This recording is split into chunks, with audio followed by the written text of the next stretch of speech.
വിഴിഞ്ഞത്ത് വള്ളം മറിഞ്ഞ് കാണാതായ പുല്ലുവിള സ്വദേശി ജോണിനായുള്ള തെരച്ചിൽ ഇന്നും തുടരും.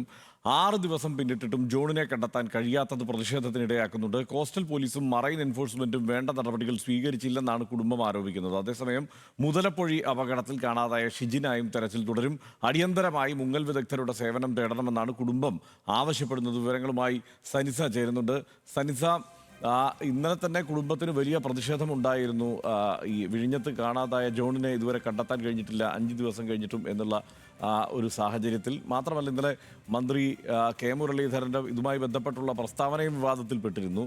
ഇന്നിപ്പോൾ തെരച്ചിൽ ഊർജിതമാക്കാനുള്ള നടപടികൾ സർക്കാർ സ്വീകരിച്ചിട്ടുണ്ടോ?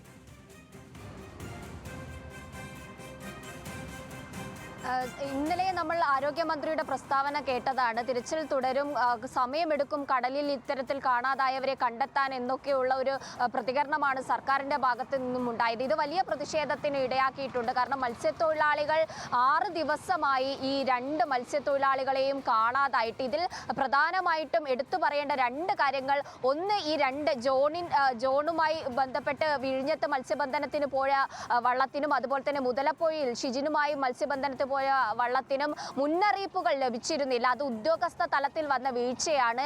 ഇവർക്ക് കടൽ പ്രക്ഷുബ്ധമാണ് എന്ന തരത്തിലൊരു മുന്നറിയിപ്പ് ലഭിച്ചിരുന്നില്ല എന്നതാണ് കുടുംബം ഏറ്റവും ആദ്യമായിട്ട് വെക്കുന്ന ആരോപണം. കൂടാതെ തന്നെ ഈ 2 പേരെയും കാണാതായത് ഒരു ദിവസമാണ് വള്ളം മറിഞ്ഞ് അപകടമുണ്ടാകുന്നത്.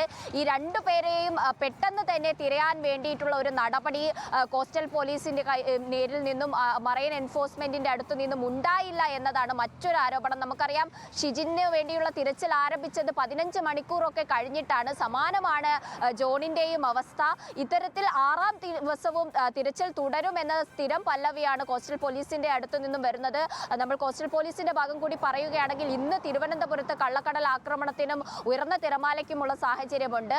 കാലാവസ്ഥ വളരെ പ്രതികൂലമായിട്ടാണ് നിൽക്കുന്നത്. പക്ഷേ കുറച്ച് മെച്ചപ്പെട്ട കാലാവസ്ഥ ഇന്നലെയൊക്കെ ഉണ്ടായിരുന്നു. ആ സമയത്ത് തിരയാൻ വേണ്ടിയിട്ടൊരു പ്രവണത കോസ്റ്റൽ പോലീസിൽ നിന്നും ഉണ്ടായില്ലെന്നും കുടുംബം ആരോപിക്കുന്നുണ്ട്. കുറച്ച് ദൂരം പോകുമ്പോഴേക്കും കോസ്റ്റൽ പോലീസുകൾ ഛർദ്ദിക്കുകയും തിരിച്ചു വരുന്ന പ്രവണതയുമാണ് ഉണ്ടാകുന്നത്. പിന്നെ എന്തിനാണ് ഇവർ ഈ ജോലി ചെയ്യുന്നത് എന്നതാണ് ഈ മത്സ്യത്തൊഴിലാളികളെ ചോദിക്കുന്നത്. അവർ ഇതിൽ വലിയ പ്രതിഷേധമാണ് രേഖപ്പെടുത്തിയിരിക്കുന്നത്. കൂടാതെ തന്നെ ഇവർക്ക് ഈ മുന്നറിയിപ്പുകൾ ലഭിക്കുന്നില്ല. മത്സ്യത്തൊഴിലാളികളുടെ ജീവന് യാതൊരു വിലയുമില്ലേ എന്നാണ് ചോദിക്കുന്നത്. ഈ മുതലപ്പൊഴിയിലും വിഴിഞ്ഞത്തുമായിട്ട് ഓരോ പേരെ വെച്ചാണ് കാണാതായിട്ടുള്ളത്.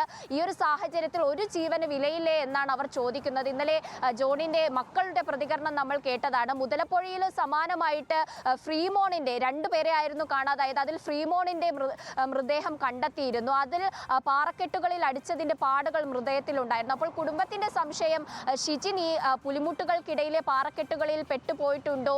അതുകൊണ്ട് തന്നെ മുങ്ങൽ വിദഗ്ധരെ വെച്ചുകൊണ്ട് സർക്കാർ തിരച്ചിൽ ആരംഭിക്കണം. അതിൽ മത്സ്യത്തൊഴിലാളികൾ തന്നെ തയ്യാറാണെന്ന് പറയുന്നു. പക്ഷേ ഈ പ്രതികൂല സാഹചര്യം വരുമ്പോൾ അവരുടെ ജീവൻ വെച്ച് സർക്കാരിന് കളിക്കാൻ പറ്റാത്ത ഒരു സാഹചര്യമാണ്, അതിന് അനുവദിക്കാൻ കഴിയാത്ത ഒരു സാഹചര്യമാണ് നിലവിലുള്ളത്. പ്രതികൂല കാലാവസ്ഥയാണ് ഇവിടെ മുന്നിലുള്ളത്. അതിനെ മറികടന്ന് തിരച്ചിൽ നടത്താനുള്ള ഒരു സർക്കാർ സംവിധാനം ഉണ്ടോ എന്ന ചോദ്യമാണ് നിലനിൽക്കുന്നത്. അതിന് ഈ 6 ദിവസം എടുത്തിട്ടും അവരെ കണ്ടെത്താൻ കഴിഞ്ഞില്ല എന്ന സാഹചര്യം ഇല്ല. അത്തരത്തിലൊരു സംവിധാനം ഇല്ല. നമ്മുടെ കോസ്റ്റൽ സിസ്റ്റം ഒക്കെ വളരെ താഴെ തട്ടിലാണ് നിൽക്കുന്നത്. യാതൊരു പുരോഗതിയും ഇല്ല. മറൈൻ സിസ്റ്റം ഒക്കെ വളരെ താഴെ തട്ടിലാണ് നിൽക്കുന്നത്. ഈ പ്രതികൂല കാലാവസ്ഥ വന്നാൽ മത്സ്യത്തൊഴിലാളികളുടെ ജീവൻ പണയം വെച്ച് അവർ കടലിൽ പോകുന്നു. അവർക്ക് മുന്നറിയിപ്പുകൾ ലഭിക്കുന്നില്ല. ഇത്തരം ഒരു അവസ്ഥയാണ്. സിസ്റ്റം വളരെ തകരാറിൽ തന്നെയാണുള്ളത്. അതിലൊരു നടപടി വേണമെന്ന ആവശ്യമാണ് ഇന്നലെയൊക്കെ ഈ ജോണിന്റെ മക്കൾ പ്രതികരിക്കുമ്പോൾ പറഞ്ഞത്. അവിടെ ഒരു തരത്തിലുമുള്ള വികസനം നടക്കുന്നില്ല. ഈ കോസ്റ്റൽ പോലീസുകാർ എന്താണ് FIR ഇടാൻ മാത്രമാണ് അവർ. ഒരു അപകടം വന്നാൽ ഒരു രക്ഷിക്കാൻ പോലും അവർക്ക് കഴിയാത്ത സാഹചര്യമാണ്. അതുകൊണ്ട് തന്നെ ഇതിൽ മൊത്തത്തിൽ ഒരു മാറ്റം വേണമെന്ന ഒരു കാര്യം കൂടി അവർ മുന്നോട്ട് വെച്ചിട്ടുണ്ട്. എന്തായാലും ഇന്നും തിരച്ചിൽ തുടരുമെന്ന മുന്നറിയിപ്പാണ് ലഭിക്കുന്നത്. പക്ഷേ പ്രതികൂല സാഹചര്യത്തെ മറികടന്ന് എങ്ങനെയായിരിക്കും തിരച്ചിൽ എന്ന് കണ്ടു തന്നെ അറിയണം. ഹർഷൻ.